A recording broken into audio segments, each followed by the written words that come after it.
आठगढ़ बनखंड में विद्युत तार लगी हाथी मृत्यु। आठगढ़ रेंज कुलाइलो क्रसर पड़िया दंता हाथी मृत्यु घटी जमापड़ी।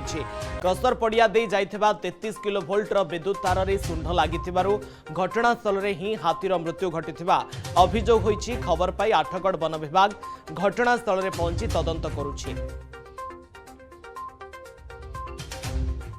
आज आमर सकाळे कुलेलो बीट आठगड़ रेंज रू खबर आसला गोटे दंता हाथीर विद्युत तार संस्पर्श आसी डेथ होती। बर्तमान आम आसी जहाँ देखुलू जोड़ा तारटा अच्छी से पूर्वर आम टीपीएसओडीएल सहित काली आ परदिन जॉइंट पेट्रोलिंग होता।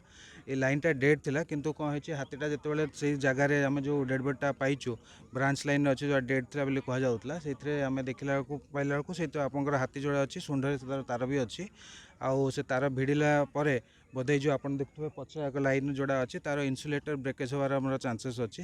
आमर इलेक्ट्रिकल इंस्पेक्टर आ भुवनेश्वर वाइल्ड लाइफ हेडक्वार्टर आमर जेटीएफ टीम ता छड़ा आरसीसीएफ अनुगुल अन्य सीनियर अफिसर आसी तार तदंत करा हाथीर जो मृत्युर प्रत्येक जो रीजन अच्छी कौन होता है केमी से एक्सीडेंटल डेथ होती आमर इनक्वारी हम आमर वेटनेरियन आसवे पोस्टमार्टम करा प्रोग्राम।